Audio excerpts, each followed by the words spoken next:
ஆ, வணக்கம். ஆ, நான் இன்னைக்கு ஒரு சின்ன இன்புட்ட வந்து குடுக்கணும். ஓகேங்களா? நான் பாதிக்கப்பட்டதுனால தான் அத குடுக்குறேன். சரிங்களா? அதாவது என்னன்னா, ஆ தி தமிழ்நாடு போலீஸ் பில் 2008 அப்படின்னு சொல்லிட்டு சொல்லுவாங்க. சரிங்களா? அதுக்கு இன்னொரு பேர் இருக்கு. தி தமிழ்நாடு போலீஸ் ஆக்ட் 2008 அப்படின்னு சொல்லிட்டு சொல்லுவாங்க. சரிங்களா? இப்ப நீங்க என்ன பண்ணுங்க, அதாவது இந்த கூகுளுக்கு போங்க. google.co.inல போயிட்டு, தி தமிழ்நாடு போலீஸ் பில் 2008ன்னு அடிங்க. ஓகேங்களா? டவுன்லோடு காட்டும் அது. ஓகேங்களா? தி தமிழ்நாடு போலீஸ் பில் 2008 ஃப்ரீ டவுன்லோடுன்னு குடுத்து என்டர் தட்டுனீங்கன்னா வரும். ஆ அதுக்கு அதுக்கு என்ன வரும்னா, தி தமிழ்நாடு போலீஸ் அதுக்கு இன்னொரு பேர் இருக்கு. தி தமிழ்நாடு போலீஸ் ஆக்ட் 2008ன்னு சொல்லுவாங்க. ஓகேங்களா? இல்ல நீங்க கூகுள் இப்படி போடுங்க. தி தமிழ்நாடு போலீஸ் ஆக்ட் 2008 ஃப்ரீ டவுன்லோடுன்னு போடுங்க. டவுன்லோட் பண்ணுங்க. டவுன்லோடு பண்ணிட்டு, அதில வந்து சாப்டர் 5க்கு வாங்க. சரிங்களா? சாப்டர் 5ல வந்து பார்த்தீங்கன்னா, functions, duties and responsibilities of police அப்படின்னு இருக்கும். அதாவது நான் இத எதுக்கு சொல்றேன் அப்படின்னா, ஒரு சின்ன ஒரு சிஎஸ்ஆர் மேட்டர் ரொம்ப அது வந்து மிகப்பெரிய நெறைய ஷரத்துகள் அதில இருக்கும். அது எல்லாத்தையும் எக்ஸ்ப்ளைன் பண்றதுக்கு இப்ப டைம் கிடையாது. அத எக்ஸ்ப்ளைன் பண்ணியும் பிரயோஜனம் கிடையாது. சரிங்களா? எதுக்குன்னா, நான் இப்ப ரீசென்ட்டா ஒரு போலீஸ் ஸ்டேஷன் போயிருந்தேங்க. சரிங்களா? போலீஸ் ஸ்டேஷன் போயிட்டு இருந்த ஒரு கிளையண்ட்டுக்காக போயிருந்தேன். அங்க சிஎஸ்ஆர் வாங்குறதுக்கு கஷ்டப்பட்டேன். சரிங்களா? ஆ எனக்கு 2 நாள்ல எனக்கு வேலை முடிஞ்சு போச்சு. 2 நாள்ல எனக்கு சிஎஸ்ஆர் குடுத்துட்டாங்க. ஆனா, அதுக்குள்ள அவங்க என்ன கொஞ்சம் கஷ்டப்படுத்திட்டாங்க. சரிங்களா? ஆ அந்த கிளையண்ட்டையும் ஒரு 1 வாரம் அலைய விட்டுருக்காங்க. எதுக்கு நான் சொல்றேன்னா, அந்த கிளையண்ட்டுக்கும் அதே நிலைமை தான், வக்கீல் ஆகிற எங்களுக்கும் அதே நிலைமை தான். சரிங்களா? இந்த நிலைமை வந்து தொடரக்கூடாது இல்லையா? ஸோ நம்ப என்னதான் சொன்னாலுமே வந்து யாரும் எதுவும் திருந்த போறது கிடையாது, மாற போறது கிடையாது. பட் இருந்தாலும் சொல்றது நம்முடைய கடமை. நம்ம சொல்லி தான் நம்ம உயிர் இருக்கிற வரைக்கும் நம்ம சொல்லுவோம். சரிங்களா? பட் நியாய தீர்ப்புன்றது ஒண்ணு உண்டு. அந்த நியாய தீர்ப்புக்கு யாருமே வந்து தப்ப முடியாது வைங்களேன். ஆ ஏன்னா இது ஒரு சின்ன சின்ன விஷயங்கள் சிஎஸ்ஆருக்கெல்லாம் போய் அலைய விடுறதுன்றது ரொம்ப தப்புங்க. சரிங்களா? அதனால என்ன சொல்றது? மக்கள் வந்து பாதிக்கப்படக்கூடாது. வேற ஒண்ணும் கிடையாது. அதுதான் சொல்றது. கூகுளுக்கு போறீங்க www.google.co.in க்குள்ள போறீங்க. போயிட்டு தி தமிழ்நாடு போலீஸ் பில் 2008ன்னு என்டர் அடிக்கிறீங்க. என்டர் அடிச்ச உடனே அத டவுன்லோட் பண்ணிக்கோங்க. Tamil Nadu police bill act 2000 Tamil Nadu police bill 2008ன்னு வரும். டவுன்லோட் பண்ணிக்கோங்க. அப்படி இல்லன்னா தமிழ்நாடு போலீஸ் ஆக்ட் 2008 அப்படிங்கிறத போட்டு டவுன்லோட் பண்ணுங்க. அதில சாப்டர் 5க்கு வாங்க. அதில functions, duties and responsibilities of police அப்படின்னு சொல்லிட்டு இருக்கும். அதில போலீஸுடைய என்டையர் டியூட்டி, ரெஸ்பான்சிபிலிட்டி என்ன, அவங்களோட ஃபங்ஷன்ஸ் என்ன ஃபுல்லாவே போட்டிருக்கும். அதெல்லாம் நீங்க படிச்சு தெரிஞ்சுக்கோங்க. அதெல்லாம் வந்து இப்போ எக்ஸ்ப்ளைன் பண்ணிட்டு இருக்க முடியாது. அதில செக்ஷன் 32 மட்டும் தான் முக்கியமான பாயிண்ட். சரிங்களா? அது செக்ஷன் 32 என்ன சொல்லுதுன்றத பார்த்துரலாம். இப்போ ஒரு நிமிஷம் நான் உங்களுக்கு இங்கிலீஷ்லயும் படிச்சு காட்டுறேன், தமிழ்லயும் படிச்சு காட்டுறேன். அத பார்த்து புரிஞ்சுக்கங்க, தெரிஞ்சுக்கங்க. சரிங்களா? அத பாருங்க. இப்ப அது என்ன சொல்லுது பாருங்க. நானும் கம்ப்யூட்டர் முன்னாடி தான் உட்கார்ந்துருக்கேன். ஓகேங்களா? Chapter 5 functions, duties and responsibilities of the police. ஓகேங்களா? Section 32 the functions of the police shall broadly be அப்படின்னு வருது. ஓகேங்களா? அதில வந்து பாருங்க 32 செக்ஷன் 32 எஃப் பாருங்க. எஃப் வந்து பாருங்க. To accurately register all complaints துல்லியமாக புகார்களை பதிவு செய்ய வேண்டும். To accurately register all complaints brought to them யாருக்கு brought to them by the complainants. Complainant அப்படின்னா புகார்தாரர். சரிங்களா? டு அக்யூரேட்லி ரெஜிஸ்டர் ஒவ்வொரு புகாரையும் துல்லியமாக பதிவு செய்யணும். போலீஸ் ஸ்டேஷனுக்கு வந்து யார் என்ன கம்ப்ளைண்ட் கொண்டு வந்து கொடுத்தாலும் ஓகேங்களா? புகாரோ தகவலோ எதுவா இருந்தாலும் சரி. சரிங்களா? அது புகாரோ அல்லது தகவலோ எது இருந்தாலும் சரி that should be accurately registered. சரிங்களா? ஆர் எப்படி சொல்றாரு பாருங்க. அதில் என்ன போட்டிருக்கு பாருங்க. By the complainants or through their representatives. புகார்தாரர் வந்து நேரில் வந்து கம்ப்ளைண்ட் கொடுக்கலாம். அப்படி இல்லைன்னா புகார்தாரருடைய ரெப்ரசன்டேட்டிவ்ஸ் கூட வந்து கம்ப்ளைண்ட் கொடுக்கலாம். இன் பர்சன் ஓகே நேரில் வந்து கம்ப்ளைண்ட் கொடுக்கலாம். Or received by post post வழியாக அனுப்பலாம். Or by email or through other means மற்ற வழிகளில் கொடுக்கலாம். And take prompt to follow up action thereon after duly acknowledging the receipt of the complaint. சரிங்க, simple விஷயங்க. இதை வந்து பார்த்தீங்கன்னா இதைத்தான் வந்து போலீஸ் டிபார்ட்மெண்ட் வந்து செய்யறதுக்கு மறுக்குது. நமக்கும் வந்து மனசு வருத்தப்படுது, கோவப்படுறோம். அந்த நேரத்தில் நம்ம போய் வந்து அங்கே போய் நம்ம சட்டம் பேச வேண்டியதாக இருக்குது. இந்த இந்த சட்டத்தை பேசினா நமக்கு அவங்களுக்கு கோவம் வருது போலீஸ்காரங்களுக்கு. சரிங்களா? இதை வந்து அப்போ என்னன்னா அது அவங்களுடைய கடமை. அவங்களோட கடமையை அவங்க செய்யணும். சரிங்களா? அதை செய்யாமல் அவங்க வந்து அலக்கழிக்கும் போது நமக்கு இதாகுது. என்னடா இது நம்ம சட்டம் படித்து பிஎல் படிச்சுட்டு வந்து நம்ம வந்து இது எல்லாத்தையும் நான் சொல்லிக் கொடுக்கணுமாண்ணே? சொல்லுங்கள். நீங்கள் தமிழ்நாடு போலீஸ் ஆக்ட் 2008க்கு போங்க. அதில் போய் செக்ஷன் 32 போய் பாருங்கள். Functions and duties and responsibilities of போலீஸ்னு போட்டிருக்கோம்.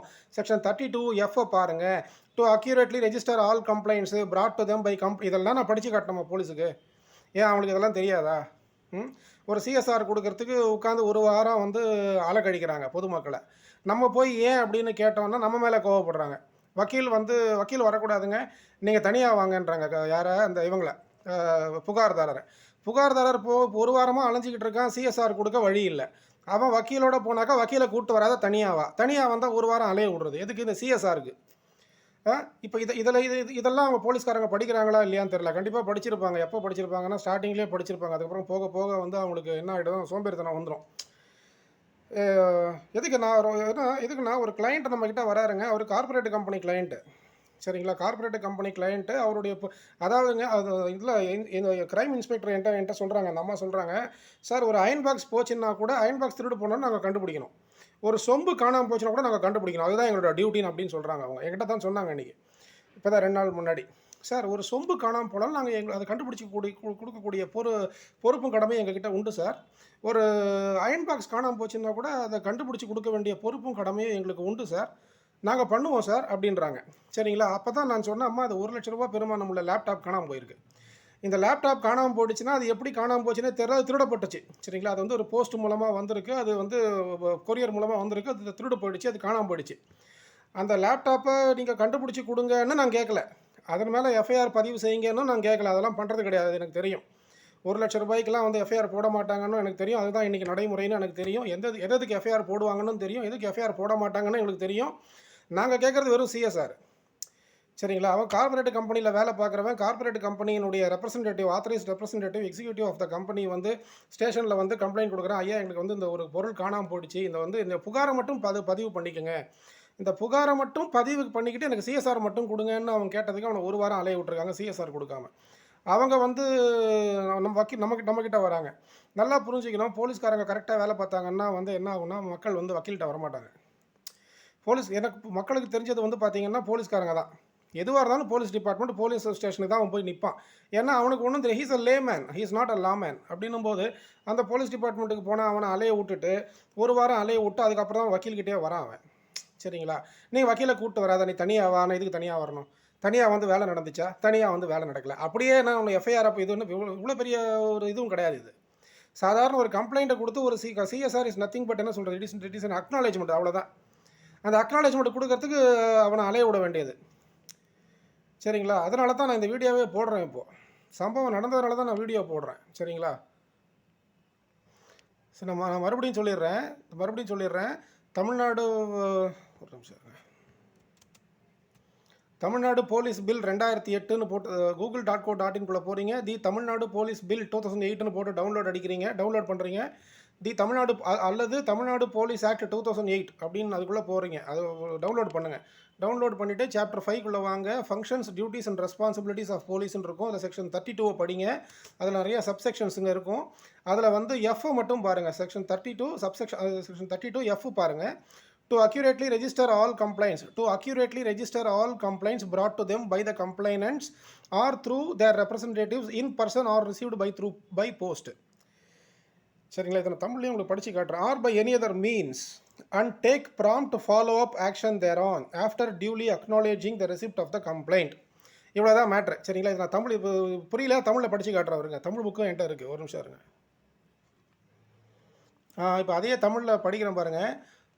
தங்கள் முன்பாக புகார்தாரர்களால் அல்லது அவர்களது பிரதிநிதிகளால் நேரடியாகவோ அல்லது தபால், மின்னஞ்சல் மற்றும் இதர வாய்ப்புகள் மூலமாகவோ தாக்கல் செய்யப்படும் அனைத்து புகார்களையும் முறைப்படி பதிவு செய்து அதன் பேரில் உரிய தொடர் நடவடிக்கை எடுத்து அப்புகாரை பெற்றுக்கொண்டதற்கான ஒப்புகையையும் அளித்திட வேண்டும். ஓகேங்களா? படித்து காமிச்சிட்டேன். மறுபடியும் படித்து காமிக்கிறேன். மக்களுக்கெல்லாம் கிளியராக புரியணும். ஏன்னா மக்கள் வந்து எங்களோட புத்திசாலிகள். நாங்கள் அட்வொகேட் வித் டிகிரி, நீங்கள் அட்வொகேட் வித்தவுட் டிகிரிஸு. சரிங்களா? எல்லா பீப்புளும் வந்து எல்லா பப்ளிக் வந்து எப்படின்னா அட்வொகேட் வித்தவுட் டிகிரிஸு. நம்ம வந்து பிஎல் படித்த டிகிரி, அவங்க வந்து பிஎல் படிக்காமையே டிகிரி வாங்கினவங்க. அவங்க அந்தளவுக்கு நாலேஜ் இருக்குது மக்களுக்கு. ஓகேங்களா? பட் சில நேரங்களில் அவங்களுக்கு வந்து ஒரு நெருக்கடியான சூழ்நிலை வரும். என்ன பண்ணுறதுன்னு தெரியாத போது என்னுடைய இந்த யூடியூப் வந்து உங்களுக்கு ஞாபகத்துக்கு வரணும். இந்த தகவல் வந்து உங்களுக்கு ஞாபகத்துக்கு வரணும். வேறு ஒன்றும் சொல்லலை. சரிங்களா? மறுபடியும் படித்து காட்டுறேன் பாருங்கள். இது வந்து அந்த police functions duties and responsibilities of போலீஸ்காரங்களுடைய என்ன சொல்கிறது பொறுப்பும் கடமையும் பற்றி பேசுது இந்த சாப்டர் 5 செக்ஷன் 32. தங்களுக்கு முன்பாக புகார்தாரர்களால் அல்லது அவர்களது பிரதிநிதிகளால், ஒன்று புகார்தாரர் நேரில் வந்து புகார் கொடுக்கலாம், அப்படி இல்லைன்னா புகார்தாரருடைய பிரதிநிதிகள் வந்து புகார் கொடுக்கலாம். நீ எதுக்கு புகார் கொடுக்க வர? நீ யார்?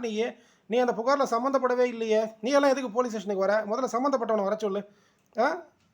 நீ வந்து வர வேண்டிய அவசியம் கிடையாது. யார் பாதிக்கப்பட்டாங்களோ, யார் புகார்தாரரோ அவங்கள நேரில் வர சொல்லு. அவங்க வந்து கம்ப்ளைண்ட் கொடுக்கட்டா நான் எடுக்கிறேன் அப்படின்னு பேசுவாங்க. கிடையாது. தங்களுக்கு முன்பாக புகார்தாரர்களால் அல்லது அவர்களது பிரதிநிதிகளால், நேரடியாகவோ அல்லது தபால் மூலமாகவோ. அப்போ அந்த புகார்தாரருடைய ரெப்ரசன்டேட்டிவ் கூட வரலாம் இல்லையா? சரிங்களா? புகார்தாரருக்கு வேலை இருக்கும், ஏதாச்சும் இருக்கும். அப்போ எங்களுக்குலாம் வேலை இல்லையா? நாங்களாம் சும்மா உட்காந்துட்டு இருக்கோம் போலீஸ் ஸ்டேஷனில் அப்படிலாம் சொல்லிட்டு பேசுவாங்க, மிரட்டுவாங்க.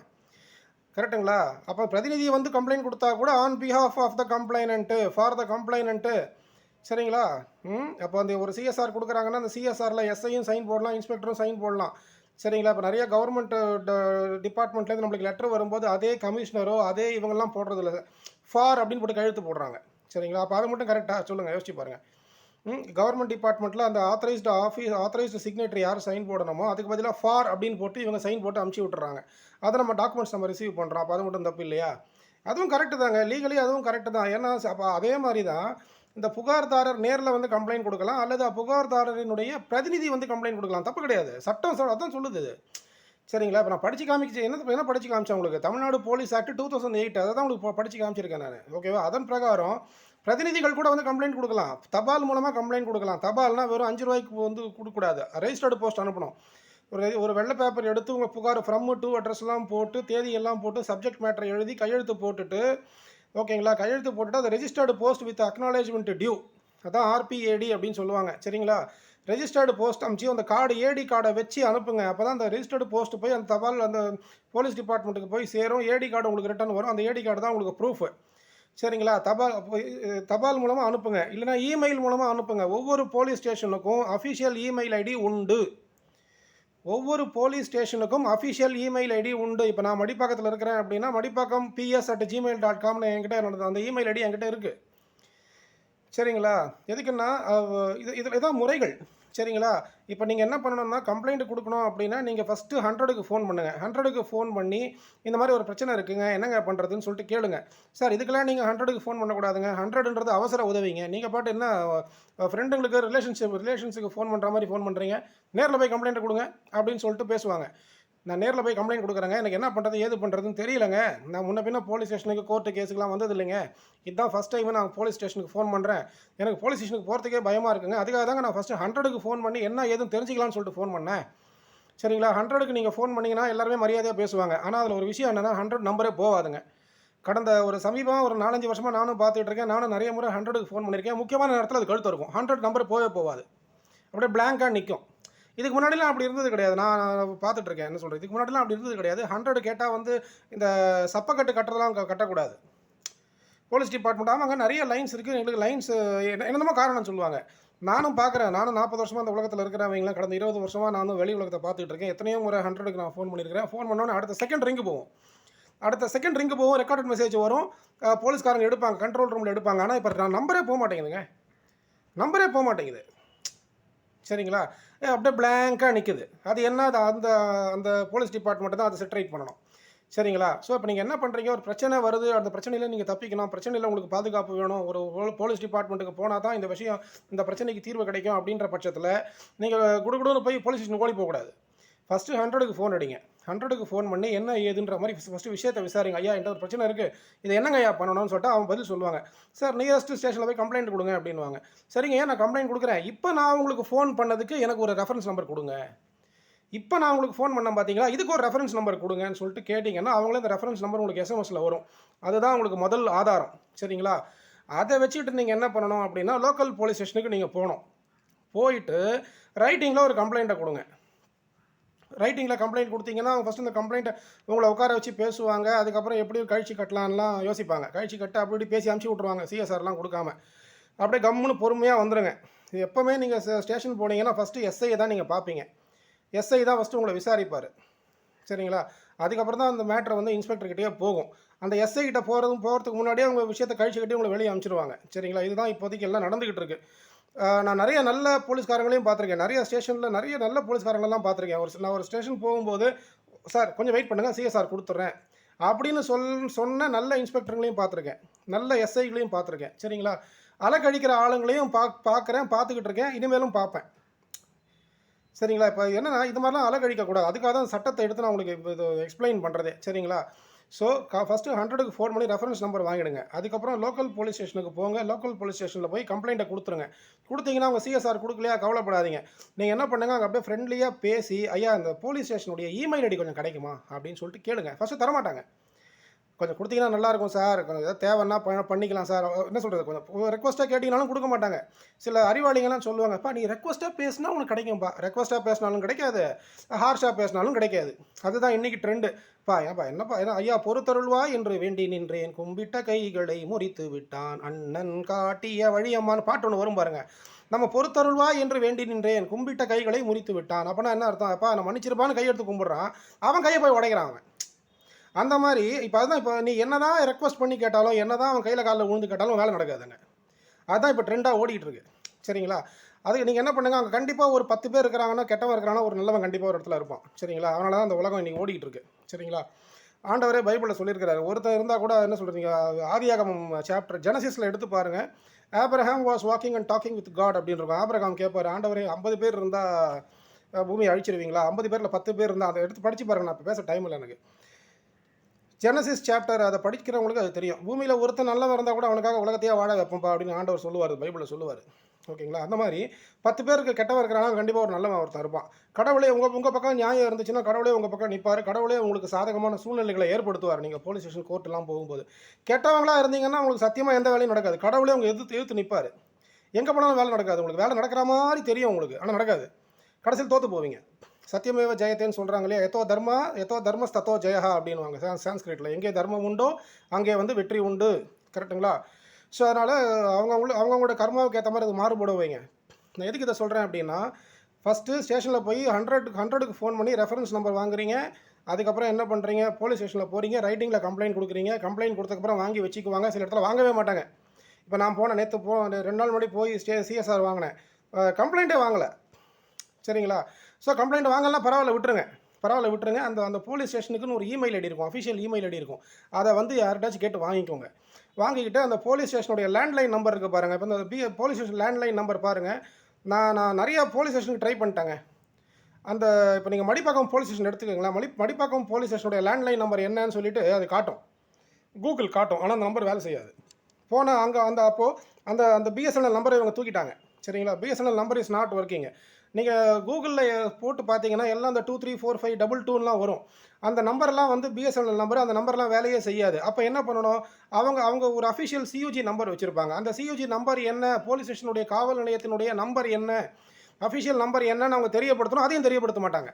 அந்த நம்பர் இப்போ நம்ம மடிப்பாக்கம் காவல் நிலையத்தினுடைய சியூஜி நம்பர் வேணும்னா நான் ஒரு முறை ஸ்டேஷனில் போய் அங்கே கேட்டு நான் வாங்கணும். ஸோ அப்போது அந்த காவல் நிலையத்தினுடைய கான்டாக்ட் நம்பர் என்ன, அஃபிஷியல் கான்டாக்ட் நம்பர் என்ன அப்படிங்கிறத அவங்க டிஸ்பிளே பண்ணணும். அதையும் அவங்க பண்ண மாட்டாங்க. அந்த நம்பர் அவங்களுக்கு மட்டும்தான் தெரியும், வேறு யாருக்கும் தெரியாது. இன்னொன்று போய் எஸ்ஐ நம்பர் கொடுங்கன்னா கொடுக்க மாட்டாங்க. இன்ஸ்பெக்டர் நம்பர் கொடுக்க மாட்டாங்க. அசிஸ்டன்ட் கமிஷனர் நம்பர் கொடுக்க மாட்டாங்க. நாங்கள் ஏன் கொடுக்கணும், அது அவங்களோட நம்பருன்னுவாங்க. சரிங்களா? நாங்கள் அவங்களோட பர்சனல் நம்பரை கேட்கலைங்க, அவங்களோட அஃபிஷியல் நம்பரை கேட்குறோம். கரெக்டுங்களா? ஒவ்வொரு எஸ்ஐக்கும், ஒவ்வொரு இன்ஸ்பெக்டருக்கும், ஒவ்வொரு அசிஸ்டன்ட் கமிஷனருக்கும் கவர்மெண்ட்டே தன்னுடைய செலவில் பில்லை கட்டுதுங்க. சியூஜி நம்பர் கொடுக்குறாங்க. அந்த நம்பரை ஏன் கொடுக்க மாட்டேங்கிறீங்க?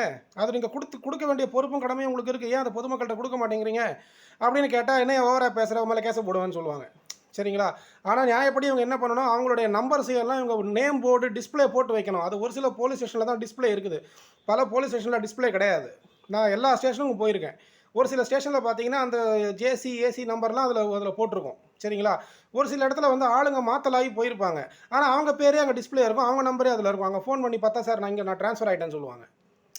சரிங்களா? அதாவது இதெல்லாம் உச்சக்கட்ட சோம்பேறித்தனம். சரிங்களா? அவங்கவுங்க வேலையை அவங்கவுங்க பார்த்தாகணும். ஆனால் அதை பார்க்குறது கிடையாது. ஒரு எஸ்ஐனுடைய அஃபிஷியல் நம்பரை ஏன் தர மாட்டேங்கிறீங்க? அந்த ஏரியா கிரைம் இன்ஸ்பெக்டரோ L&O அந்த law and order inspector official நம்பரை ஏன் தர மாட்டேங்கிறீங்க பொதுமக்களுக்கு? அந்த இன்ஸ்பெக்டருடைய அஃபிஷியல் நம்பரை ஏன் தர மாட்டேங்கிறீங்க? ஏசி நம்பர்லாம் நாங்கள் தர முடியாதுங்க, எங்களுக்கு பிரச்சனை வந்துடும். என்ன பிரச்சனை வரப்போகுது? கவர்மெண்ட்டு அவங்களுக்கு டெலிஃபோனுக்கு பில்லு கட்டுது. கவர்மெண்ட்டுடைய அஃபிஷியல் செல் நம்பர் தான் நாங்கள் கேட்குறோம். அஃபிஷியல் செல் நம்பரை நீங்கள் எப்படி பொதுமக்களுக்கு கொடுக்க மாட்டேன்னு சொல்லுவீங்க நீங்கள்? அதுவே ஃபஸ்ட்டு தப்பு. அதுவே ரூலே தெரியல ஃபஸ்ட்டு அந்த போலீஸ்காரங்களுக்கு. இதை எங்கே போய் ரூல் தெரியலையா, இல்லை தெரிஞ்சாமல் நடிக்கிறாங்களான்னு ஒன்றும் புரியல. ஆக மொத்தம் அவதிப்படுறது பொதுமக்கள் தான். ஆனால் பொதுமக்கள் வரி பணத்தில் அவங்க சம்பளம் வாங்குவாங்க. சரிங்களா? எல்லாத்துக்கும் தீர்ப்பு நாள் உண்டு. எல்லாருமே மக்ஷர் மைதானத்தில் போய் நிற்க தான் போகிறோம். இறைவனுக்கு முன்னாடி மக்ஷர் மைதானத்தில் மறுமையில் போய் நம்ம நிற்க தான் போகிறோம். அன்றைக்கி தெரியும் யார் தப்பு யார் ரைட்டு அப்படின்னு சொல்லிட்டு தெரியும். கடவுள் நம்ம வாழ்க்கையில் காட்டுறாரு இல்லையா? இப்போ நம்ம வந்து அந்தரங்கமாக தப்பு பண்ணோம் அப்படின்னா வெளிப்படையாக கடவுள் தண்டனை கொடுத்துட்றாரு.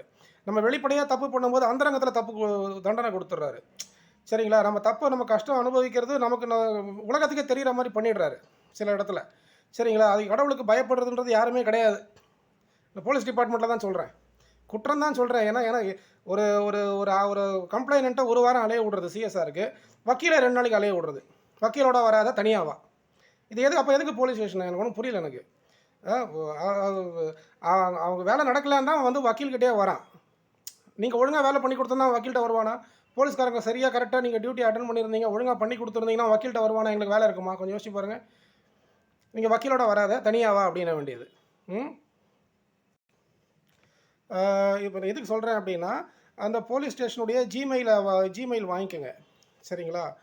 அதுக்கப்புறம் என்ன பண்ணுங்கள், போலீஸ் டிபார்ட்மெண்ட்டே உங்களுக்கு சில நம்பர்ஸ்லாம் டிஸ்பிளே பண்ணி வச்சுருப்பான். போகும்போது வரும்பொழுதுலாம் அதில் எஸ்எம்எஸ் நம்பர்லாம் இருக்கும். அந்த எஸ்எம்எஸ் மூலமாக கம்ப்ளைண்ட்டை எழுதுங்க. 100க்கு ஃபோன் பண்ணுற ரெஃபரன்ஸ் நம்பர் 1. 2வது போலீஸ் ஸ்டேஷனுக்கு போகிறீங்க, அங்கே போய் கம்ப்ளைண்ட்டை கொடுத்து பாருங்கள். சரிங்களா? கம்ப்ளைண்ட் அவங்க கம்ப்ளைண்ட் ரிசீவ் பண்ணாமல் போட்டோம், பரவாயில்ல விட்டுருங்க.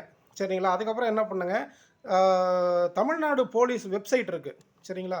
தமிழ்நாடு போலீஸ் வெப்சைட் இப்போ நீங்கள் வந்து விப்ரோ, இன்ஃபோசிஸ், டிசிஎஸ் கம்பெனியோட வெப்சைட்டுக்குள்ளெல்லாம் போனீங்க வைங்களா, பட்டுன்னு ஒர்க் ஆகும் அந்த வெப்சைட்டு. விப்ரோ, டிசிஎஸ், காக்னிசன்ட் இந்த மாதிரி பெரிய பெரிய சாஃப்ட்வேர் கம்பெனி கவர்மெண்ட்டை தவிர மற்றது எல்லாம் பர்ஃபெக்டாக ஒர்க் ஆகிட்டு இருக்குங்க. இந்த கவர்மெண்ட்டை குறை சொல்லலை. என்ன பண்ணுறது பாருங்கள், நீங்கள் விப்ரோ வெப்சைட்டுக்குள்ளே போங்க, இன்ஃபோசிஸ் வெப்சைட்டுக்குள்ளே போங்க, காக்னிசன்ட்டோட வெப்சைட்டுக்குள்ளே போங்க, பட்டுன்னு ஓப்பன் ஆகும். ஆனால் இது ஓப்பன் ஆக மாட்டேங்குது, சுற்றிக்கிட்டே இருக்கும். சரிங்களா? அது என்ன காரணமோ நமக்கு தெரியலங்க. நீங்கள் என்ன பண்ணணும் அப்படின்னா, ஃபஸ்ட்டு வந்து அவங்க புகாருக்கு நடவடிக்கை எடுக்கலைன்றது வேறு விஷயம். ஃபஸ்ட்டு உங்களோட புகார் வந்து பதிவாயிடணும்.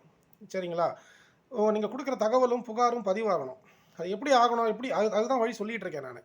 நீங்கள் 100க்கு ஃபோன் பண்ணும்போது ஒரு ரெஃபரன்ஸ் நம்பர் வந்துடுது, அதுதான் உங்களோட முதல் ஆதாரம். நீங்கள் வந்து அந்த புகாரை அந்த டேட்டில் பதிவு பண்ணியிருக்கிறீங்க, அந்த டைமில் பதிவு பண்ணியிருக்கிறீங்கன்றதுக்கு ஆதாரம். இன்னொன்று வந்து பார்த்தீங்க அப்படின்னா, அந்த நீங்கள் சென்னை சிட்டிக்குள்ளே நீங்கள் வண்டி ஓட்டும்போது போகும்போதெல்லாம் பாருங்கள், பேட்ரோலிங் வெஹிக்கிள் இருக்கும். பேட்ரோலிங் வெஹிக்கிளில் ஒரு எஸ்எம்எஸ் மூலமாக நீங்கள் தொடர்பு கொள்ளலாம்னு இருக்கும். அந்த நம்பரெல்லாம் நோட் பண்ணி வச்சுக்கோங்க. அப்புறம் அந்த காவலன்னு ஒரு ஆப் இருக்குது, அதை டவுன்லோட் பண்ணி வச்சுக்கோங்க. சரிங்களா? அதுக்கப்புறம் என்ன பண்ணுங்கள், போலீஸ் ஸ்டேஷனோட இமெயில் ஐடி வாங்கிக்கிறீங்க, அது ஒன்று. போலீஸ் ஸ்டேஷனோட இமெயில் ஐடி வாங்கிக்கிறீங்க.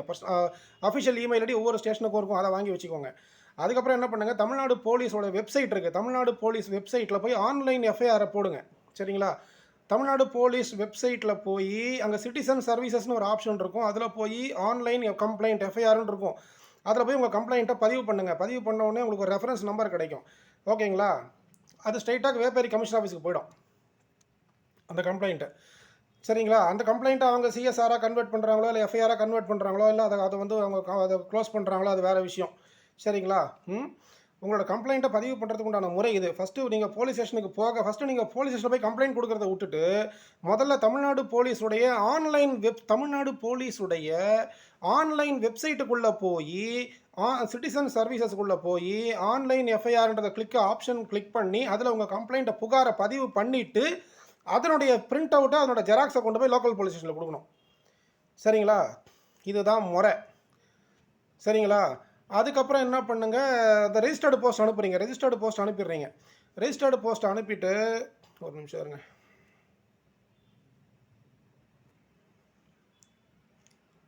ரெஜிஸ்டர்டு போஸ்ட் அனுப்பிட்டு நீங்கள் என்ன பண்ணணும், நெக்ஸ்ட்டு உடனே அந்த போலீஸ்காரம்மா சொன்னாங்கல்ல, ஒரு அயன் பாக்ஸ் காணாமல் போச்சுன்னாலும் நாங்கள் கண்டுபிடிச்சி கொடுக்க வேண்டிய பொறுப்பு கடமை எங்களுக்கு உண்டு. ஒரு சின்ன சொம்பு காணாமல் போச்சுன்னா கூட எங்களுக்கு அந்த பொறுப்பு கடமை உண்டுங்க கண்டுபிடிச்சி கொடுக்கறதுக்குன்னு சொன்னாங்க இல்லையா? அதை மாதிரியே நீங்கள் என்ன பண்ணணும்னா, நெக்ஸ்ட்டு உங்களோட வேலை வந்து தமிழ்நாடு போலீஸ் வெப்சைட்டுக்குள்ளே கம்ப்ளைண்ட் போட்டு முடிச்சு ரெஃபரன்ஸ் நம்பரை வாங்கிடுங்க. வாங்கிட்டு அதே மாதிரி தமிழ்நாடு சிஎம் செல் இருக்குது பார்த்தீங்களா, தமிழ்நாடு சிஎம் செல் வெப்சைட் அதில் இருக்குது. சரிங்களா? கம்ப்யூட்டருக்குள்ளே போங்க, google.co.in போங்க, தமிழ்நாடு சீஃப் மினிஸ்டர் செல்லுன்னு போடுங்க. அதில் போய் நீங்கள் என்ன பண்ணுங்கள், உங்கள் புகாரை பதிவு பண்ணிவிட்டு அது ஒரு ரெஃபரன்ஸ் நம்பர் வரும், அதையும் வாங்கிக்கோங்க. அதை வாங்கிக்கிட்டு அதுக்கப்புறம் நீங்கள் உங்களோட லோக்கல் போலீஸ் ஸ்டேஷனுக்கு போங்க. ஓகேங்களா? லோக்கல் போலீஸ் ஸ்டேஷனுக்கு போயிட்டு அவங்க ஏன்னா நீங்கள் தமிழ்நாடு போலீஸ் வெப்சைட்டுக்குள்ளே போய் ஆன்லைன் கம்ப்ளைண்ட் போடலைன்னா நீங்கள் அலைக்கழிக்கப்படுவீர்கள். நீங்கள் சிஎம் செல்லுக்கு கம்ப்ளைண்ட்டு வந்து ஆன்லைனில் போட்டு ரெஃபரன்ஸ் நம்பர் வாங்கலைன்னா நீங்கள் அலைக்கழிக்கப்படுவீர்கள். அதை இப்பயே சொல்லிடுறேன். ஓகேங்களா?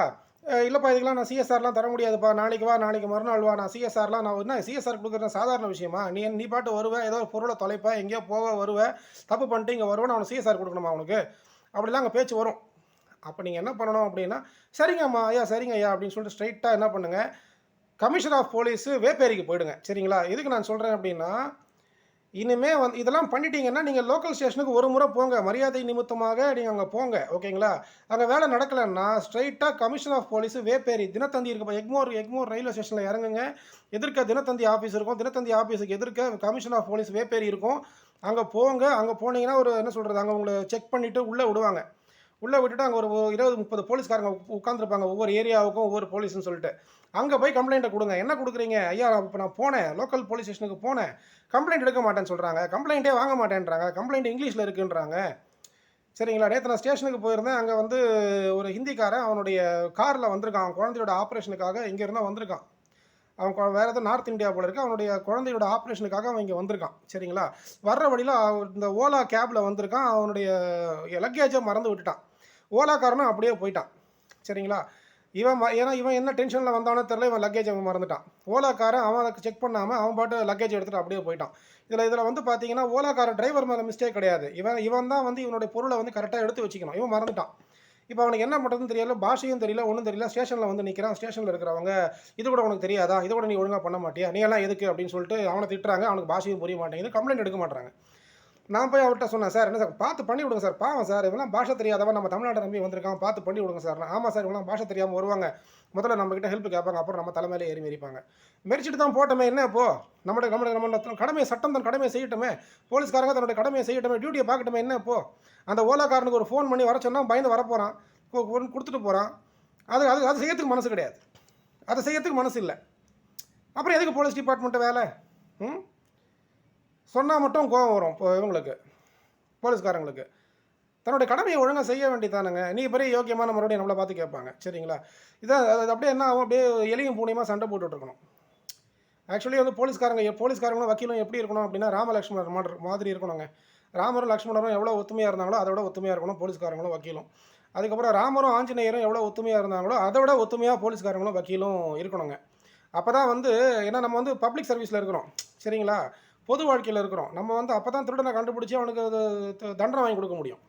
நம்ம சண்டை போட்டுக்கிட்டு இருந்தோம்னா வேலைக்கு ஆகாது. கரெக்டுங்களா? என்றைக்குமே போலீஸுக்கும் வக்கீலுக்கும் ஆனதே கிடையாது. ஆனால் நம்ம வந்து நம்ம இருக்க கரெக்டாக எடுத்து பேசணும். ஐயா அது ஒரு சிஎஸ்ஆர் கொடுத்தா வேலை முடிஞ்சு போச்சு, நீ சிஎஸ்ஆர் கொடுக்கலன்னு தான் நான் இப்போ 30 நிமிஷமாக பேசிகிட்டு இருக்கேன். கரெக்டுங்களா இல்லையா? வக்கீல் எனக்கே இப்படின்னா அப்போ பொதுமக்கள் பாவம் எவ்வளோ கஷ்டப்படுவாங்க யோசிச்சு பாருங்கள். இப்போ இந்த வீடியோவை நான் ஏன் போடுறேன், 2 நாளாக நான் சிஎஸ்ஆருக்கு அலைஞ்சிருக்கேன். கிளையண்ட்டை 1 வாரம் அலைய விட்டுருக்காங்க. அதுக்காக தான் இதை போட்டு இனிமேல் பிரச்சனைனா ஸ்ட்ரைட்டாக கமிஷன் ஆஃபீஸ் போயிடுங்க. லோக்கல் ஸ்டேஷனில் கம்ப்ளைண்ட் எடுக்கலைன்னா ஸ்ட்ரைட்டாக கமிஷன் ஆஃபீஸ் வேப்பேரிக்கு போங்க. எக்மோர் ரயில்வே ஸ்டேஷனில் இறங்குங்க. எதிர்க்க தினத்தந்தி ஆஃபீஸ் இருக்கும். அது எதிர் building commissioner of police Vepery. அங்கே போய் கம்ப்ளைண்ட் கொடுங்க. என்ன கொடுக்குறீங்கன்னா, ஐயா நான் இந்த ஸ்டேஷனுக்கு போனேன், இந்த எஸ்ஐ எடுக்கலை, இந்த கம்ப்ளைண்ட்டை எடுக்கலை, இந்த இன்ஸ்பெக்டர் கம்ப்ளைண்ட்டை எடுக்கலை. ஓகேங்களா? நம்ம இன்ஸ்பெக்டர் ஆகட்டும், எஸ்ஐ ஆகட்டும், அவங்கெல்லாம் வந்து அவங்களுடைய இங்கே ஒரு பேட்ஜ் குத்திருப்பாங்க. இப்போ நான் போகிற இடமெல்லாம் பார்த்தீங்கன்னா எல்லாம் கலர் ட்ரெஸ்ஸில் தான் உட்காந்துருக்காங்க உள்ளுக்குள்ளே. சரிங்களா? அவங்களோட ஏன்னா அவங்க நீ என்ன என் பேரை கேட்குற, நீ அவ்வளோ பெரிய ஆளா, நீ இப்போ கம்ப்ளைண்ட் பண்ண போறியா, போய் பண்ணிக்க போ அப்படின்வாங்க. அந்த பேரே அங்கே தெரிய மாட்டேன்னா கலர் ட்ரெஸ்ஸில் உட்காந்துருக்காங்க அவங்க. சரிங்களா? ஸோ அப்போ நீங்கள் என்ன பண்ணுங்கள், ஐயா நான் போனேன், லா அண்ட் ஆர்டர் போனேன், நான் க்ரைமுக்கு போனேன், அங்கே இருக்கிறவங்க இப்படி சொன்னாங்க அப்படின்னு சொல்லிட்டு அவங்க மேலே ஒரு கம்ப்ளைண்ட் எழுதுங்க. அந்த கம்ப்ளைண்ட்லேயே அந்த புகார்லேயே பதிவு பண்ணுங்கள். இந்த ஸ்டேஷனுக்கு போனேன், இந்த எஸ்ஐ இவர் கலர் ட்ரெஸ்ஸில் உட்காந்துருந்தார், இந்த டேட்டு இந்த டைமு, இந்த இன்ஸ்பெக்டரை பார்க்க போனேன், இந்த அவரும் கலர் ட்ரெஸ்ஸில் உட்காந்துருந்தார், அவர் பேர் என்னன்னு தெரியலங்க. ஆனால் அங்கே வந்து பார்த்தீங்கன்னா என்ன சொல்கிறது, ஆய்வாளர் சட்டம் ஒழுங்குன்னு போர்டு போட்டிருந்தது, ஆய்வாளர் க்ரைம் அப்படின்னு போட்டிருந்ததுங்க. அதுக்குள்ளே அவர் உட்காந்துருந்தாருங்க, அவர் கலர் ட்ரெஸ்ஸில் உட்காந்துருந்தாருங்கன்னு சொல்லிட்டு அவர் மேலே கம்ப்ளைண்ட்டை போடுங்க, என்கொயரியில் உட்காரட்டும். ஏன்னா ஒரு சிஎஸ்ஆருக்கு இப்படி அலைய விட்டாங்கன்னா அப்புறம் என்னங்க பண்ணுறது சொல்லுங்கள்? அப்புறம் நீங்கள் வந்து என்ன சொல்கிறது, பச்சை மரத்தையே இங்கனம் செய்தால் காய்ந்த மரத்தை என்ன செய்ய மாட்டார்கள்னு ஆண்டவர் பைபிளில் சொன்ன மாதிரி சிஎஸ்ஆருக்கே இந்த நிலைமைனா அப்போ எஃப்ஐஆருக்கு என்ன நிலைமை? சரிங்களா? இதை வந்து நம்ம சும்மா விடக்கூடாது. சரிங்களா? நான் மறுபடியும் படித்து காமிக்கிறேன். தங்களுக்கு முன்பாக புகார்தாரர்களால் அல்லது அவர்களது பிரதிநிதிகளால் நேரடியாகவோ அல்லது தபால், மின்னஞ்சல் மற்றும் இதர வாய்ப்புகள் மூலமாகவோ தாக்கல் செய்யப்படும் அனைத்து புகார்களையும் முறைப்படி பதிவு செய்து, என்ன முறைன்றது நம்ம தான் அவங்களுக்கு சொல்லி தரணும். இந்த செக்ஷனு, இந்த சப்செக்ஷனு இதெல்லாம் எடுத்து, இந்த ஆக்டெல்லாம் எடுத்து நம்ம அவங்ககிட்ட பேசினா தான் அவங்களுக்கு புரியும். ஆனால் லோக்கல் ஸ்டேஷனில் இருந்த ரெஸ்பான்ஸு கண்டிப்பாக வேப்பேரியில் பெட்டர் ரெஸ்பான்ஸ் இருக்கும் உங்களுக்கு. வேப்பேரி கமிஷன் ஆஃபீஸில் கண்டிப்பாக பெட்டர் ரெஸ்பான்ஸ் இருக்கும். நீங்கள் போனவுடனே உங்கள் புகாருக்கு கண்டிப்பாக ஒரு அக்னாலஜ்மெண்ட் கொடுத்துருவாங்க. அவங்க மறுபடியும் அந்த கம்ப்ளைண்ட் அங்கே லோக்கல் ஸ்டேஷனுக்கு ஃபார்வர்டு பண்ணுவாங்க. அங்கேருந்து உங்களுக்கு கண்டிப்பாக சிஎஸ்ஆர் கிடைக்காம போகாது. சரிங்களா? ஆனால் என்ன மேட்டர்னா, அவங்க ஏன் போலீஸ்காரங்க பயப்படுறாங்கன்னா, இந்த பொதுமக்கள் சரி கிடையாது. பொதுமக்கள் வந்து கரப்ட்டு. என்ன பண்ணுறாங்க, அந்த சிஎஸ்ஆர் எடுத்துகிட்டு போயிட்டு டேரக்ஷன் வாங்க, 482 டேரக்ஷன் வாங்குறது ஹைகோர்ட்டில். இந்த போலீஸ்காரங்க வெறும் சிஎஸ்ஆர் மட்டும் தான் பதிவு பண்ணாங்க, மேற்கொண்டு நடவடிக்கை எடுக்கலை அப்படின்னு சொல்லிட்டு சிஆர்பிசி 482ல் ஒரு டேரக்ஷன் வாங்க வேண்டியது ஹைகோர்ட்டில் போயிட்டு. அப்போ அது தலைவலி ஏற்படுத்துது இந்த போலீஸ்காரங்களுக்கு. அதனால தான் போலீஸ்காரர் நம்ம ஒழுங்காக இருந்தால் அவங்களும் ஒழுங்காக இருப்பாங்க. சரிங்களா? யதா ராஜா தத்தா பிரஜா, யதா பிதா தத்தா புத்திரஹ. கரெக்டுங்களா? அந்த மாதிரி இவங்க குற்றம் கொடுக்குற கம்ப்ளைண்ட்டில் 100 கம்ப்ளைண்ட்டில் 90 கம்ப்ளைண்ட் போலி கம்ப்ளைண்ட், ஈகோவால் வர்ற கம்ப்ளைண்ட், அல்ப கம்ப்ளைண்ட், ஒன்றுத்துக்கும் பிரயோஜனம் இல்லாத கம்ப்ளைண்ட். இதனால தான் உண்மையான கம்ப்ளைண்ட்டோட வரணும். இப்போ உண்மையான கம்ப்ளைண்ட் இல்லாமல் பொய் கம்ப்ளைண்ட்டோட வர்றதுனால தான் போலீஸ்காரங்களும் என்ன பண்ணுறாங்க, அதை ரிஜெக்ட் பண்ணுற, இக்னோர் பண்ணுறாங்க. சரிங்களா? ஸோ அடுத்த இப்போ உங்களுக்கு லோக்கல் ஸ்டேஷனுக்கு நீங்கள் போகிறத தவிர்த்துருங்க. ஒரு முறை சும்மா சாம்பிளுக்கு போயிட்டு வாங்க. அடுத்த முறை ஸ்ட்ரைட்டாக வேப்பேரி கமிஷன் ஆஃபீஸுக்கு போங்க. அங்கே 30-40 போலீஸ்காரங்க உட்காந்துருப்பாங்க லைனாக ஒரு பெரிய ரூமில். அங்கே போனீங்கன்னா உங்கள் கம்ப்ளைண்ட்டை நீங்கள் சொன்னீங்கன்னா உங்களுக்கு ஒரு அக்னாலேஜ்மெண்ட்டை கொடுத்துருவாங்க. சரிங்களா? அக்னாலேஜ்மெண்ட்டை கொடுத்துட்டு அந்த கம்ப்ளைண்ட் அங்கே அதே ஸ்டேஷனுக்கு ஃபார்வர்ட் பண்ணி உங்களுக்கு சிஎஸ்ஆர்லாம் கிடைக்காமலாம் இருக்காது. ஆனால் கம்ப்ளைண்ட்டை போடணும். இந்த எஸ்ஐயை பார்த்தேன், இந்த எஸ்ஐ கலர் ட்ரெஸ்ஸில் உட்காந்துருந்தார், இந்த எஸ்ஐ வந்து என்ன சொல்கிறது, இதுக்குள்ளே போனேன், நிலைய எழுத்தர் ரைட்டர்னு இருந்ததுங்க, அவருக்குள்ளே போனேங்க, அவர் கம்ப்ளைண்ட்டை எடுக்கலைங்க, அவர் பேரையும் சொல்லலைங்க, அவர் பேரோட அந்த பேட்ச் கூட இங்கே இல்லைங்க, நெஞ்சில் குத்தி இல்லைங்க, அது அவர் தாங்க அந்த மாதிரி பண்ணாருன்னு சொல்லிட்டு கம்ப்ளைண்ட்டை போடுங்க. அந்த இன்ஸ்பெக்டர் மேலேயும் கம்ப்ளைண்ட் போடுங்க, அந்த எஸ்ஐ மேலேயும் கம்ப்ளைண்ட்டை போடுங்க. அவங்க என்ன பண்ணுவாங்க பார்க்கலாமே நம்மளாம். கரெக்டுங்களா? இதுக்கெல்லாம் பயந்துக்கிட்டு இருந்தால் வேலைக்கு ஆகாது. சரிங்களா? ஏன்னா அவங்க என்ன நினைக்கிறாங்கன்னா, பொதுமக்களுக்கு அவங்க சேவை பண்ணுறதுக்கு தான் வந்திருக்கிறாங்கன்றதே அவங்க மறந்து போகிறாங்க. சரிங்களா? நான் மறுபடியும் சொல்கிறேன், இது இந்த இந்த இந்த இந்த யூடியூப் வீடியோ போடுறதுக்கு காரணமே நேற்று என்ன டென்ஷன் பண்ணது தான். ஒரு சிஎஸ்ஆருக்கு அலையை விட்டு தேவையில்லாமல் பேசிக்கிட்டு வக்கீலோட வராத தனியாக வானா, அப்போ வக்கீல் எதுக்கு? நீ ஒழுங்காக வேலை பார்த்துருந்தா வக்கீல் தேவையே இல்லையா? சரிங்களா? படித்து காமிக்கிறேன் பாருங்கள். முறைப்படி பதிவு செய்து அதன் பேரில் உரிய நடவடிக்கை எடுத்து அப்புகாரை பெற்றுக்கொண்டதற்கான ஒப்புகையை சீட்டை அளித்திட வேண்டும். சரிங்களா? அவன் என்ன கேட்குறான், அவங்ககிட்ட காசு பணம் கேட்டானா, கோடி ரூபாய் இது கேட்டானா, பங்களா கேட்டானா, ஒன்றும் கிடையாது. அவனோட புகாரை பதிவு பண்ணிக்கோன்னு கேட்குறான். அந்த சிஎஸ்ஆர் நீங்கள் எஃப்ஐஆராக கன்வெர்ட் பண்ணுங்கள், பண்ணாமல் போங்க, மிஸ்டேக் ஆஃப் ஃபேக்ட்னு சொல்லிட்டு கேஸை நீங்கள் க்ளோஸ் பண்ணுங்கள், அது என்னென்ன பண்ணிக்கோங்க. ஆனால் உள்ளே வரும்போதே அவனை வெளியே துரத்தி விட்றீங்களா? அது எந்த விதத்தில் நியாயம்? அது தப்பு இல்லையா? சரிங்களா? அதனால தான் சொல்கிறேன் பாருங்கள், தங்களுக்கு முன்பாக புகார்தாரர்களால் அல்லது அவர்களுடைய பிரதிநிதிகளால் நேரடியாகவோ அல்லது தபால், மின்னஞ்சல் மற்றும் இதர வாய்ப்புகள் மூலமாகவோ தாக்கல் செய்யப்படும் அனைத்து புகார்களையும் முறைப்படி பதிவு செய்து அதன் பேரில் உரிய நடவடிக்கை எடுத்து அப்புகாரை பெற்றுக்கொண்டதற்கான ஒப்புகையையும் அளித்திட வேண்டும் அப்படின்ற இந்த இதை வந்து அங்கே கமிஷனர் ஆஃப் போலீஸ் வேப்பேரியில் ஃபாலோ பண்ணுவாங்க. நீங்கள் கவலைப்பட வேண்டிய அவசியம் கிடையாது. சரிங்களா? இப்படிலாம் பண்ணுங்கள். ஆட்டோமேட்டிக்கலாக உங்களுக்கு வந்து ஒரு ரெஸ்பான்ஸுன்றது, ரிப்ளைன்றது, ஒரு ரெமெடின்றது கண்டிப்பாக கிடைக்கும். சரிங்களா? அதாவது ஒரு ஒரு போலீஸ் ஸ்டேஷனுக்கு வராங்க அப்படின்னா, நம்ம தமிழ்நாட்டில் மெட்ராஸில் வந்து பார்த்திங்கன்னா எல்லா விதமான பாஷைக்காரர்களும் இருக்கிறாங்க. அவங்ககிட்ட போய் தமிழில் கொண்டு வா அப்படி, அவன் ஹிந்திக்காரன், அவன் தமிழில் கொண்டு வான்னா அவன் என்ன பண்ணுவான்? அவங்ககிட்ட சட்டம் என்ன சொல்லுது? சிஆர்பிசி 154 என்னங்க சொல்லுது? அவனை ஃபஸ்ட்டு சிஆர்பிசி 154 என்னங்க சொல்லுது? அவனை ஃபஸ்ட்டு அவனை உட்கார வை. அவன் என்ன சொல்கிறான்றத பேச்சை கேளு, கவனமாக கேளு, அதை லிசன் பண்ணு. கேட்டுட்டு அவன் பிரச்சனை உனக்கு புரியுதா, அதை இங்கிலீஷ் அதை வந்து நீ தமிழில் எழுதி ரெட்யூஸ் இட் இன் ரைட்டிங். அதை புரியுதுங்களா சொல்கிறது? அதை விட்டு அவனை கம்ப்ளைண்ட் அவனுக்கும் அவன் வந்து எழுத படிக்க தெரியாதவனாக இருப்பான். மேபி அவன் தமிழ் தெரியாதவனாக இருப்பான். இங்கிலீஷில் நல்லா பிடெக் படிச்சிருப்பான், இங்கிலீஷ் தெரியும், தமிழ் தெரியாது. அவனை பிடிச்சி அங்கே கத்திக்கிட்டு பண்ணிக்கிட்டு உனக்கு இது கூட தெரியாதான்னு சொல்லிட்டு அவனை பிடிச்சி ஏற வேண்டியது. சரிங்களா? இதெல்லாம் நடக்குது. அவன் வந்து பாவம், ஏன்டா இந்த ஸ்டேஷனுக்கு வந்தோன்னு அவன் முகத்தை பார்க்கும்போது பாவமாக இருக்குது. இதையெல்லாம் செய்யக்கூடாது. அப்போ எதுக்கு நிலைய எழுத்தர்னு எதுக்கு இருக்கிறாங்க? நிலைய எழுத்தர்னா என்னங்க? ஸ்டேஷன் ரைட்டர்னா என்னங்க? ஒன்றும் சொல்கிறதுக்கு இல்லை. நான் ஒரு ஸ்டேஷனுக்கு போனேங்க. அந்த ஸ்டேஷனுக்கு போனா அந்த எந்த ஸ்டேஷன்லாம் சொல்ல வேண்டாம். பாவம் அவங்களுக்கு பிரச்சனை வரும். அங்க அந்த ஸ்டேஷன்ல பார்த்தீங்கன்னா, மே ஐ ஹெல்ப் யூன்னு ஒரு போர்டு போட்டிருந்தது. அதுவே ஃபர்ஸ்ட்டு இங்கிலீஷு. இது தமிழ்நாடு கவர்மெண்ட்டு.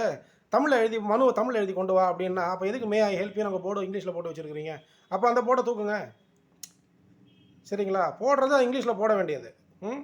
இங்கிலீஷ் தெரிஞ்சவனும் வருவான், ஹிந்திக்காரனும் வருவான், தெலுங்கு, கன்னடம் எல்லாரும் வருவாங்க. கரெக்ட்டுங்களா? அவங்கவங்களோட வெர்னாகுலர் லாங்குவேஜ் என்னவோ, நீங்க உங்களுக்கு தெரிஞ்ச லாங்குவேஜ்ல நீங்க உண்மையா அந்த அந்த புகார எடுங்க, ரைட்டிங்ல எழுதுங்க.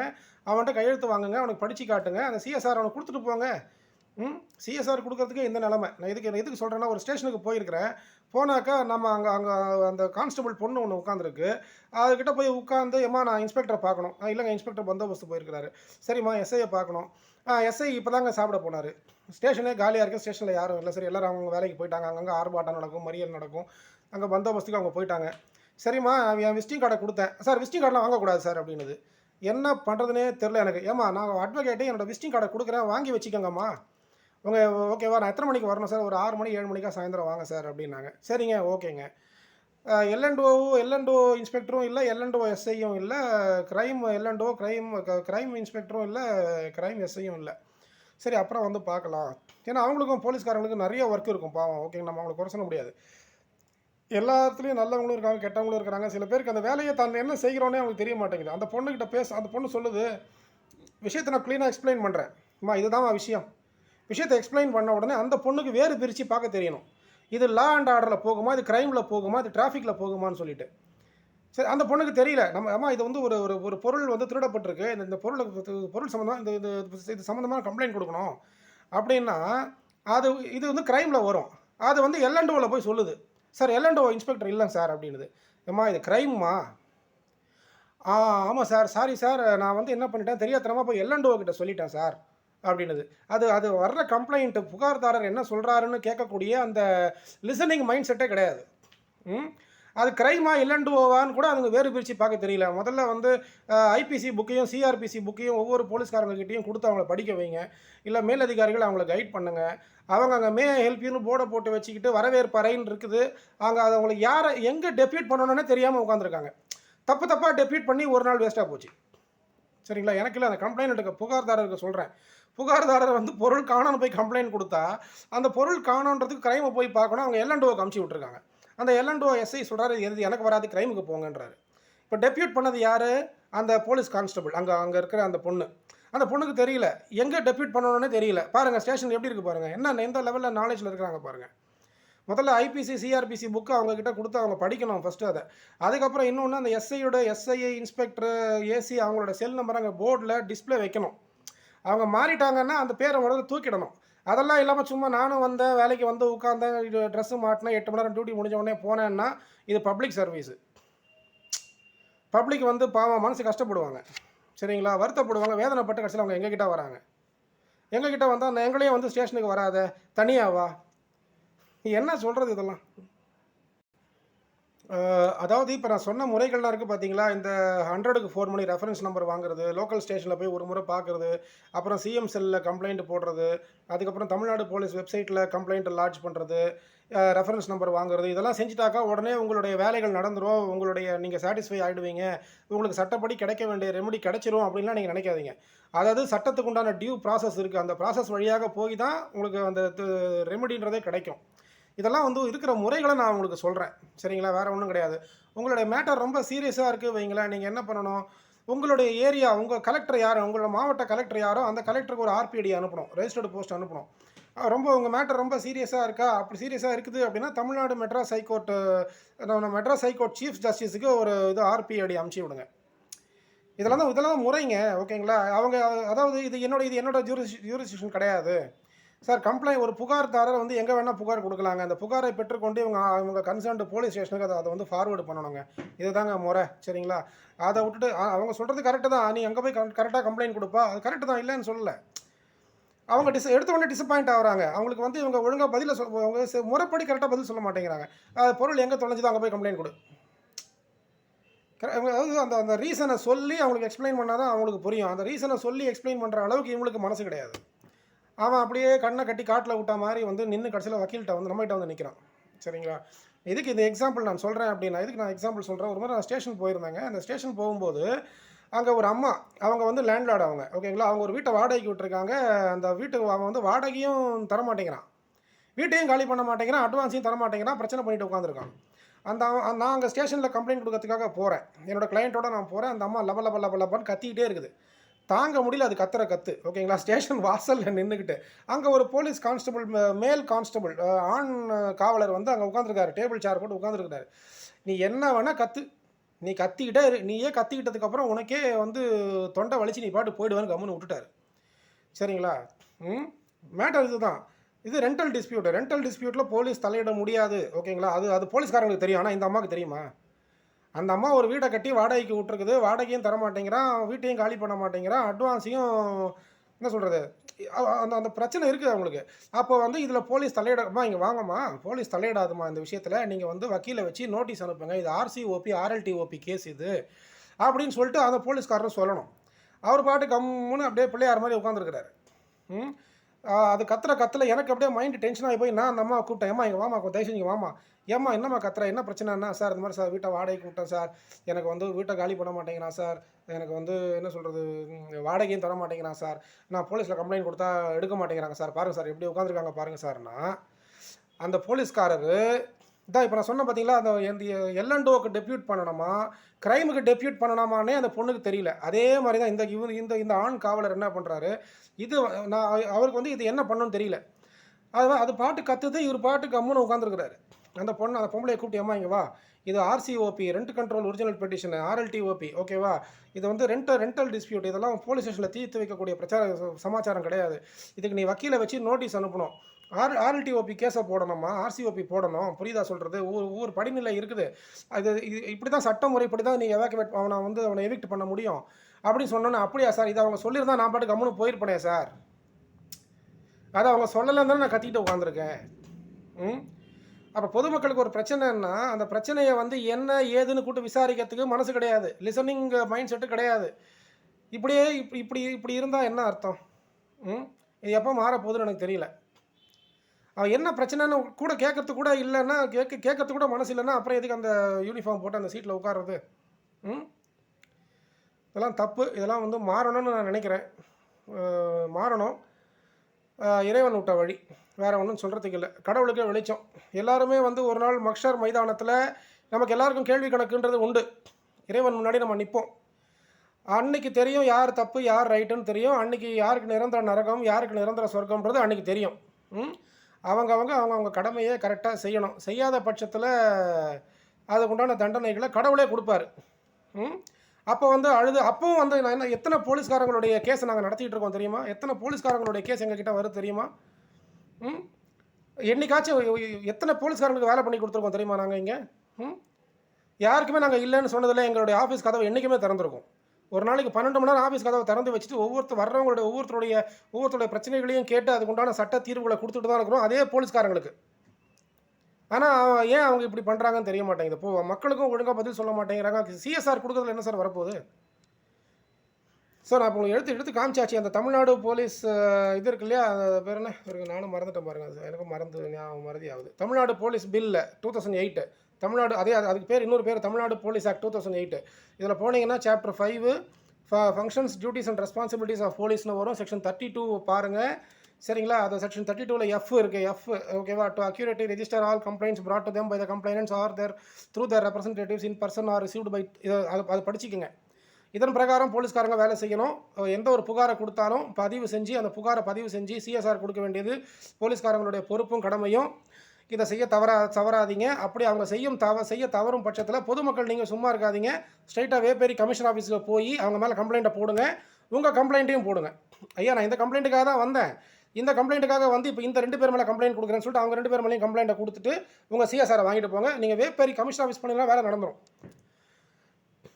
அங்கே போயும் வேலை நடக்காத நிறைய கேஸுகள் உண்டுங்க, சரிங்களா. என்ன சொல்கிறது, நானும் நிறைய கம்ப்ளைண்ட்ஸ் CM செல்லில் போட்டிருக்கேன், அங்கெல்லாம் போட்டிருக்கேன். பட் ஒரு சில விஷயங்களுக்கு தான் வந்து எனக்கு ரெமெடி கிடச்சிருக்கு. ஒரு சில விஷயங்களுக்கு நாங்கள் இன்னும் அதை வளைஞ்சிட்டு தான் இருக்கிறோம், சரிங்களா. நமக்கு உடம்புல தெம்பு இருக்கிற வரைக்கும், கையில் தெம்பு இருக்கிற வரைக்கும், உயிர் இருக்கிற வரைக்கும் நம்ம கதவை தட்டிகிட்டே இருக்கணும், அரசாங்கத்தினுடைய கதவுகளை, சரிங்களா. ஒரு நாள் கதவு திறக்கும். எங்கேயோ ஒரு இடத்துல வந்து ஒரு நல்லவர் இருப்பார். அவர் வந்து அந்த நல்லவர் யாருன்னா இறைவனால் அனுப்பப்பட்டவர். அவர் உங்களுக்கு ரெமெடி கொடுப்பார். அது வரைக்கும் வெயிட் பண்ண வேண்டியது தான், சரிங்களா. சரி, ஓகே. என்னால் முடிஞ்ச வரைக்கும் நான் சொல்லிட்டேன்னு நினைக்கிறேன்.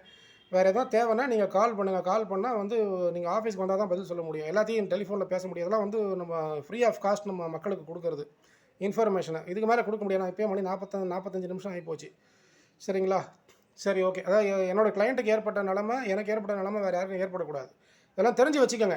இந்த செக்ஷனில் இதெல்லாம் ஒவ்வொரு வீட்லேயும் இருக்க வேண்டிய புஸ்தகம் வந்து Indian penal code, criminal procedure code, constitution of India, இந்திய அரசியல் சாசனம், இந்திய தண்டனை சட்டம், குற்ற விசாரணை முறை சட்டம். சரிங்களா? இதெல்லாம் ஒவ்வொரு வீட்லேயும் இருக்கணும். அந்த புத்தகத்தினோட விலையெல்லாம் ரொம்ப கம்மி தாங்க, புரியுதுங்களா? ரொம்ப ஜாஸ்தியெல்லாம் கிடையாது. அப்படியே ஜாஸ்தியாக இருந்தாலும் காசு கொடுத்து வாங்கி இங்கிலீஷ்லேயும் விற்கிது, தமிழ்லேயும் விற்கிது. இந்த புத்தகத்தை எல்லாம் காசு கொடுத்து வாங்கி படிங்க. படித்தா தான் உங்களுக்கு நீங்கள் இந்திய நாட்டு குடிமகனாக இருக்கிறீங்க. கான்ஸ்டிடியூஷன் ஆஃப் இந்தியாவே என்னன்னு தெரியாமல் மக்கள் பல கோடி பேர் இருக்கான். என்றைக்கு நீங்கள் கம்ப்யூட்டர் மட்டும் படித்து ராக்கெட் ஓட்டினா போதுமா? காசு வந்தால் போதுமா? பிரச்சனைன்னு வந்தால் போலீஸ்கார கம்ப்ளைண்ட் எடுக்கலன்னா என்ன பண்ணுவீங்க? எங்கே போவீங்க? அதோடு சேர்ந்து இந்த Tamil Nadu police act 2008 print out எடுத்து படித்து பார்த்துக்கோங்க. சரிங்களா? நாளைக்கு பின்னாடி பிரச்சனை வந்தால் உங்களுக்கு யூஸ் ஆகும் இதெல்லாம். ஓகேவா? மக்களோட நன்மை கருதி தான் சொல்கிறேன். மற்றபடி நமக்கு போலீஸ்காரங்க மேலே நம்மளுக்கு எந்த ஒரு காழ்ப்புணர்ச்சி, கோவம் நமக்கு ஏன்னா போலீஸ்காரங்க நம்ம அவங்கள நம்பி நிற்கிறோம், அவங்க நம்மளை நம்பி நிற்கிறாங்க. ஓகேங்களா? கர்த்தர் தேவ கிருபையிலும் மனுஷர் தயவிலும் விருத்தி அடைந்தார்னு பைபிள் சொல்லுது. பைபிள் எடுத்து பாருங்கள். கர்த்தர் தேவ கிருபையிலும் மனுஷர் தயவிலும் விருத்தி அடைந்தார்னு இருக்கும். கடவுளே மனுஷர் ரூபத்தில் வந்தாலும் அந்த கடவுளுக்கு இன்னொரு மனுஷன், புரியுது? கடவுள் வந்து ஆண்டவர் வந்து எப்படி வராரு? மனுஷ ரூபம் எடுத்து வராரு. அப்போ மனுஷர் தயவிலும் விருத்தி அடைந்தார். ஒரு மனுஷனுடைய தேவை ஒரு மனுஷனுக்கு இன்னொரு மனுஷன் இடத்துல தேவை உண்டு. கரெக்டுங்களா இல்லையா? இறைவன் தேவையற்றவன். கரெக்டுங்களா இல்லையா? அல்லாஹு அஹது, குல்ஹு அல்லாஹு அஹது அல்லாஹு சமதுன்றாங்க இல்லையா? இறைவன் ஒருவன், இறைவன் தேவைகள் அற்றவன் அப்படின்னு சொல்கிறாங்க இல்லையா? இறைவன் தான் தேவையற்றவன், மனுஷன் வந்து தேவை உள்ளவன், இறைவன் ஒருவனே. கரெக்டுங்களா இல்லையா? கடவுளுக்கு எந்த தேவையும் இல்லைங்க. கரெக்டுங்களா? மனுஷங்களுக்கு இன்னொரு மனுஷங்கிட்ட தேவை இருக்குது, மனுஷனுக்கு இறைவனிடத்துல தேவை இருக்குது. நீங்கள் ஒரு மனுஷனுடைய தேவையை இன்னொரு மனுஷன் கேட்டு அறிஞ்சு அவனுக்கு உதவி பண்ணாதான் மேலே இருக்கிற கடவுள் நம்மளுக்கு உதவி பண்ணுவார். இல்லைன்னா நம்ம வந்து இன்றைக்கி என்ன சொல்கிறது, நம்ம இன்றைக்கி போலீஸ் ஆகிட்டோம், இன்ஸ்பெக்டர் ஆகிட்டோம், அசிஸ்டன்ட் கமிஷனர் ஆகிட்டோம், வக்கீல் ஆகிட்டோம், ஜட்ஜ் ஆகிட்டோம். நம்மளோட சந்ததி கடவுள் நம்மளுக்கு எதுக்கு இந்த போஸ்டிங்கை கொடுத்துருக்காரு, எதுக்கு இந்த படிப்பை கொடுத்துருக்காரு? 4 பேருக்கு நல்லது செய்யறதுக்கு தான். கரெக்டுங்களா இல்லையா? அதை செய்யாமல் விட்டால் என்ன ஆகும்? ஆண்டவர் பைபிளில் என்ன சொல்கிறாரு? உள்ளவன் எவனோ அவனுக்கு கொடுக்கப்படும், இல்லாதவன் எவனோ அவனிடத்திலிருந்து தனக்கு உண்டு என்று நினைக்கிறது அவனிலிருந்து எடுத்துக்கொள்ளப்படும். என்ன அர்த்தம் அதுக்கு? உள்ளவன் எவனோ அவனுக்கு கொடுக்கப்படும், இல்லாதவன் எவனோ அவன் தனக்கு உண்டு என்று நினைப்பதும் அவனிடத்திலிருந்து எடுத்துக்கொள்ளப்படும். அதுக்கு என்ன அர்த்தம்? நல்லது செய்யணுன்ற இருப்பவன் எவனோ அவனுக்கு கொடுக்கப்படும். நல்லது செய்யணும்னு நினைக்கிறவன் எவன் இருக்கிறானோ அவனுக்கு ஆண்டவர் மேற்கொண்டு கொடுத்துட்டே இருப்பார். செய்யக்கூடாதுன்னு ஒருத்தனை கடவுள் நம்மளை யாருங்க நம்மளை வந்து போலீஸ் ஆக்குனது, நம்மளை வக்கீல் ஆக்குனது யார்? நம்முடைய படிப்பு, நம்முடைய திறமை, நம்முடைய கல்வியா? கிடையாதுங்க. மேலே இருக்கிற கடவுள் வந்து யார் யார் என்னென்ன ஆகணும் அப்படிங்கிறது கடவுள் முடிவு பண்ணுறாருங்க. கடவுள் போட்ட பிச்சை தான் நம்முடைய இந்த போஸ்டிங்கு, கடவுள் போட்ட பிச்சை தான் நமக்கு இந்த படிப்பு எல்லாமே. அப்போ அதை வந்து நம்ம ரைட் பாத்தில் நம்ம யூஸ் பண்ணிட்டு போனோம். நம்ம தவறுதலாக இப்போ யூஸ் பண்ணாலோ அல்லது நமக்கு கொடுத்த வேலையை நம்ம செய்யாமல் விட்டாலோ என்ன சொல்கிறது, செய்யத்தகாததை செய்வதும் செய்ய வேண்டியவை செய்யக்கூடாமல் இருப்பதும் குற்றமாகும். அதான சட்டம் சொல்லுது. Even the sky falleth down the law shall prevail. அதான சட்டம். வானமே இடிந்து விழுந்தாலும் சட்டம் அங்கே என்ன ஆகணும்? சட்டம் நிலவணும், அங்கே நீதி நிலவணும். கரெக்டுங்களா? அதனால் சட்டத்துக்கு பயப்படாதவங்க கடவுளுக்கு பயந்தே ஆகணும். கடவுள் வந்து நம்ம பயப்படலைன்னா கடவுள் நம்மளை பயப்பட வைப்பார். நம்மளுடைய வயசான காலத்தில் நம்மளை கடவுள் கைவிட்டாருன்னா அப்போ என்ன, ஆண்டவரே என்னுடைய வயதான காலத்திலே, என்னுடைய தள்ளாத காலத்தில் என்னை கைவிட்டுறாதீங்கன்னு கிங் டேவிட் வந்து அந்த சங்கீதத்தில் பாடுவார். நம்ம வந்து கடவுள் நம்மளுக்கு நல்ல போஸ்டிங் கொடுத்துருப்பாரு, நல்ல படிப்பு கொடுத்துருப்பாரு. கரெக்டுங்களா? நம்ம அதை வச்சு பயன்படுத்தலை அப்படின்ற பட்சத்தில், நம்ம அடுத்தவனுக்காக அதை பயன்படுத்தலை அப்படின்ற பட்சத்தில் கடவுள் என்ன பண்ணுவார்? கடைசியில் அந்த லாசரஸுடைய அந்த கதையாயிடும். என்ன சொல்கிறது, ஒரு சொட்டு தண்ணி கொடுங்க. இந்த பைபிள் படித்தவங்களுக்கு அது தெரியும். ஒரு சொட்டு கூட தண்ணி உனக்கு கிடைக்காது, போயிடு அப்படின்னுவார் ஆண்டவர் சொல்லுவார். அந்த மாதிரி ஆகிடும். அந்த மாதிரி ஆகக்கூடாமல் கடவுளுக்கு பயப்படுங்க, சட்டத்துக்கு பயப்படுங்க. சட்டம் பேப்பரில் எழுதியிருந்தாலும் அதை வந்து இம்ப்ளிமெண்ட் பண்ணக்கூடியது போலீஸ்காரங்க தான். சரிங்களா? மறுபடியும் சொல்கிறேன், நம்ம படிக்கிறது even the sky falleth down let the law prevail அப்படின்னுவாங்க. சட்டம் வந்து நிலவணும், நீதி நிலவணும். சரிங்களா? அதனால் வந்து வானமே இடிஞ்சு விழுந்தாலும் நீதி சட்டம் வந்து அங்கே என்ன ஆகக்கூடாது. சட்டம் வந்து பேப்பரில் எழுதப்பட்டிருக்காது. இம்ப்ளிமெண்ட் பண்ணக்கூடியவங்க கவர்மெண்ட் ஆஃபீஸர்ஸ், அவங்க வந்து கண்ணும் காணாமல் இருந்தாங்க அப்படின்ற பட்சத்தில் கடவுள் பார்ப்பார். அதை இறைவா அப்படின்னு சொல்லிட்டு நம்ம வானத்தை நோக்கி கையை தூக்கும் பொழுது என்ன சொல்கிறது, கடவுள் பார்ப்பார் இல்லையா? கடவுள் இருக்கிறார் இல்லையா? அவர் தண்டனை கொடுக்க மாட்டாரோ? யோசிச்சு பாருங்க. அவனவன் கிரியைக்கு தக்கதாக அவனவனுக்கு தனித்தனியாக நான் அளிக்கும் பலன் என்னுடனே கூட வருகிறது. நீதி செய்கிறவன் இன்னும் அதிகமாக நீதி செய்யட்டும். உத்தமமாய் இருக்கிறவன் இன்னும் உத்தமமாய் நடக்கட்டும். அநியாயம் செய்கிறவன் இன்னும் அநியாயம் அதிகமாய் செய்யட்டும். அவனவனுக்கு உண்டான இதை வந்து என்ன சொல்கிறது, பனிஷ்மெண்ட் அண்ட் ரிவார்ட்ஸ் என்கிட்ட இருக்குது, நான் கொடுப்பேன் அப்படின்றார் கடவுள். அதனால் இறைவனுக்கு பயப்படுங்க. பயப்படாதவங்களுக்கு நாசம் உண்டாகட்டும். அவ்வளோதான், வேறு ஒன்றும் சொல்கிறதுக்கு இல்லை. கடவுளுக்கு பயப்படாதவங்க, தன்னுடைய கடமையை ஒழுங்காக செய்யாதவங்களுக்கு நாசம் உண்டாகட்டும். அவ்வளோதான். நன்றி, வணக்கம், பாய், தேங்க்யூ.